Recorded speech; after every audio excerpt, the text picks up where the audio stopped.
Hi there, this is Carl Irwin, and this is going to be a quick review of the score for Oppenheimer, a film by Christopher Nolan. I don't do movie reviews, and I generally don't do music reviews either, but I wanted to talk about this because it relates to some of the things that I've been addressing in other videos that I've put up on the channel. Um, First of all, let me deal with the movie. Again, I don't do reviews, but I'll tell you what I think of the movie. I like biopics. I like biography films, and I whenever one comes out, particularly if it's on a person that I have an interest in historically, I definitely want to see it. I thought that this, I don't know, biopictures kind of fall into more than two categories, but for me, kind of one of two. They can either be very, very dry, or they can be very interesting and cinematic. This is the interesting kind of biopic. I think one of the more dry and underwhelming ones, if I was to name one, would be, I don't know, some of the Scorsese biopictures I think kind of tend a little more dry to me. But this was very entertaining and interesting and captivating. Partly because I think the acting was well done, the direction was well done, the pacing I thought was good, and the subject matter dramatically was, I think, well structured. I know there's a lot of reviews out there bashing the movie, and there's a lot of reviews out there that say it's wonderful. I liked it. I liked the movie. I don't think it's the greatest picture ever made or anything like that, but it's going to be nominated for some awards, and it will deservingly win some awards, I'm sure. Okay, so that's that. The score was written, composed by Ludwig Göransson, and please don't make me say his name again because I'm a dumb American and I probably say it wrong. But you know his music. He's done some film work for film score work for Christopher Nolan before, and a variety of other films as well. And he's got some pretty good chops as far as diversity of film types. He does not pigeonhole into any particular kind of film score. He has a very wide skill set that has been applied in just about any type of major type of film I think that you can think of. This music, I let me deal with the music first. The music is great. The music is great. It's very good music. It's well conceived, well designed. It has that character of inevitability that I like to talk about. I think if you're going to classify good music as far as an audience is concerned, I think one staple element is inevitability. People can discuss what good art is, bad art is, and there's an old Mister Rogers episode. If you know the personality Fred Rogers, did children's television back in the 80s, and I grew up watching that. There was an episode where one of the characters, King Friday, if you know who that is the king of the main kingdom that is imaginary in the TV show. He designates that they're going to have an art competition.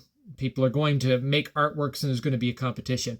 And one of the more wise characters in there, a teacher, one of the teachers, and teaches the kids of the land of make believe, says, "Well, you really can't have an art competition because it's impossible to judge." And I've always remembered that because I really think that's reality, right? When you get into these discussions about art and the adjudication of it, it's really impossible because it's highly subjective and it's just the way it is. I don't think you can really define an adjudication that deals with art that is really objective and universal. That being said, I do think that you can look at music and other art pieces, at least in terms of an audience adjudication, something that is made for people to appreciate, not created in that vacuum of the artist, but actually, or created in a vacuum of a niche of people. Kind of like the way a lot of symphonic works and musical works are created now for the niche of the season ticket holder at the opera house. that's the critical group, but really created for everybody to listen to. I think there is an element of inevitability. Does the artwork deal in inevitability such that the general population can appreciate it and see where it is going, and kind of anticipate how it will be consumed, and then it satisfies that anticipation? I do kind of believe in that, right? And the music has that. It has that sense of inevitability. It is grounded in a vocabulary that people can appreciate. And film music, I think, if it's going to function well, it kind of needs that usually. Usually it's going to require that kind of a thing. So the music on its own has all of that. It's pleasing, right? It's pleasant to listen to. I will say this, though. If I was walking into this picture knowing the subject matter, Robert Oppenheimer, scientist, nuclear reaction, a figure who thinks analytically, if I know that going into it, I have an expectation of what the music would be, right? Especially given other pictures that have been made, which I'll get to in a minute. I think the music is everything that the music would be for a picture like that. And that's actually my criticism, because I was hoping it wouldn't be everything that it would be. I was kind of hoping, especially given the composer and his body of work previously, I was hoping that it would surprise me a little bit, and push more thematically, which is a gripe that I have about film music today and music in general, is that it's very narrow and lacks thematic content. I was hoping that this would be a character study as a picture, and therefore there would be a more risk in the development of thematic material that is overtly thematic, not subtly thematic, but clearly lays out themes for characters that project their humanity, not their mood, not just their mood, or not their analytical mindset, but their actual humanity. I think there is a trap in these kinds of biopics that you can say, well, there's this kind of person who is analytical and they get analytical music. So this music for the picture, it really leans back on a number of things that have come before it very heavily. It's not terribly innovative. Some people are not going to like that I'm saying that. They're going to say, well, this is really new and fresh. I don't think so. I really don't. I don't think it's new and fresh. I don't. I think it really just builds on very well, but it builds on existing material. I think all of this kind of stuff really depends on Philip Glass and Einstein on the beach, right? There's that, first of all. I mean, all of these biopic kinds of film scores on these kinds of personalities, they really do point back to that. Everybody owes this type of music to Philip Glass, not just because it is minimalist and repetitive, and again relies heavily on this ostinato kind of mood setting material that Nolan likes in his movies, and Hans Zimmer does, but because it just stylistically is very much related to that. It also depends on other biopics that have come before, The Aviator, the Scorsese film with Howard Shore, and that neoclassical kind of application to a scientific kind of mind, right? And you get that kind of string orchestra combined with some other more computery sorts of textures, particularly with synthesizers and whatnot. Another one that comes to mind is who did was it Howard, I think, did A Beautiful Mind, if you know that picture. Which again, very similar kind of individual, an analytical personality stuck within the confines of their mind. This kind of thing has been done before. The music for scientists, right? That's kind of what this is. And I would say I would say that uh, that one was a little better in terms of thematic material. There was a little bit more of a risk in generating musical themes that would create identity for characters. This one doesn't do it so much. You kind of have an arpeggiation, an ascending and then descending arpeggiation that is then gets treated in many different ways. But I think that's a little too vague for me, right? I want to hang my hat on a motive or a melody that goes with characters. I don't know. I feel like filmmakers like Nolan, they feel that that's too risky. I don't want to presume too much, but it's almost as if they fear that kind of music and that it might take away from their picture in some way.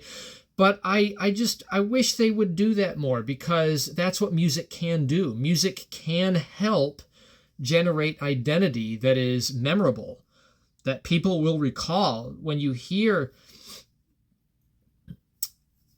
corporations know this, right? McDonald's know this. Ba-da-ba-bum-bum. They know what music can do, and they try to allow music to do that. I wish films would get back to that sensibility, and away from, well, we just need mood music. We need to make mood music, music that just generates a mood, but is so subtle that people don't think about it. I think it's better. It just, for me, I just I had a video on recently, and I got into discussion in forums, and I brought that video back, by the way, where I said composing, how to write music, right? Writing music, the truth. People didn't like that because they think I'm making some kind of dogmatic stance. My point in that video was that you can't define how to write music. It's actually quite open, and I feel that that's the truth. I'm not making a truth statement here. I'm just saying this is what I feel. I wish that filmmakers would embrace what all that music can do in the generation of characters, and that they would allow music to do more in terms of characterization, particularly at a thematic level. So that's my review. Really great music. It's everything that it would be, and that's where my disappointment's at. I didn't want it to be everything that it would be. I wanted it to be something new thematically. Some people will complain about my assessment and say, well, thematic music is not new. But that's not what I mean. I think every time you make a new theme, you do something new. But every time that you make something that generates a mood in a minimalist way, you don't do anything new. It's the nature of minimalism, right? Now, if I were to dig deeper into the music itself, I would say this. There's, I think, a trend in this kind of minimalist music in movies. They tend to latch on to what I call the teenage angst chord progressions, right? These are actually chord progressions that are very familiar to pop music and hip-hop music. It's that kind of a sensibility that creates that sense of yearning, but it does it in a very diatonic way without venturing off harmonically into new places, which can, in my thing, it's a thing that music can do. When you do that, you can drive a narrative and create change or reinforce the change that is going on, rather than merely sticking to predictability that is so subtle that it goes unnoticed. It seems to me that this kind of music and film right now, they depend more on changes in dynamic and volume, and also in layers. That they're trying to generate change by taking something that goes along and then add another layer to it, and then add another layer to it, and then make it louder and louder and louder. And that is supposed to imply change. But I think that's a really weak mechanism given what music can do. I think harmony can do that better. Much better. I think it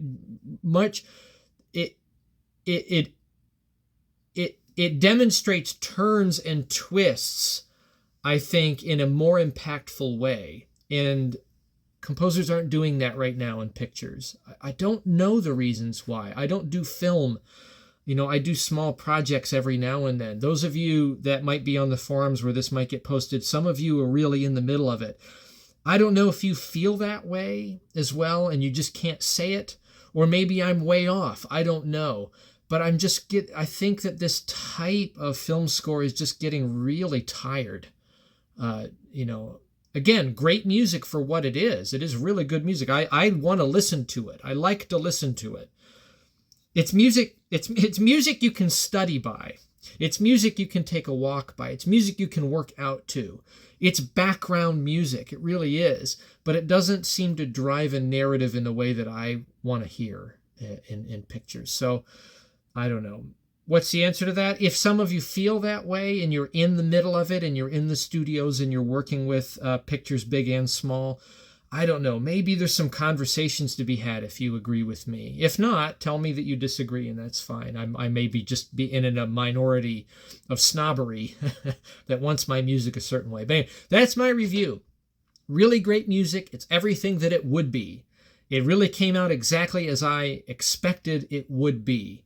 And in that, I kind of wish it was something a little different. That I know that Johansson can do, because he's done it in a lot of other pictures that are much more thematic and much more character driven. I wanted to know these characters musically. I didn't just want to know the mood of the situation with characters present. Really great actors in the picture, but music can do more for them, right? You can take a great actor that does a great performance and then put great music with that and create a character identity. I don't know why. It seems like there's a fear in that. Maybe that's not the motivation, but it's what it seems like to me. So anyway, put your thoughts down, whatever they might be. Great movie, great music. As a biopic goes, it's one of the better ones that's out there. I was engaged for the full amount. And I want to see it again soon. I might wait for it to come to streaming, but I enjoyed the film very much and certainly liked the music. Everything that I expected. So whatever that means. Anyway, good luck with that. Happy composing.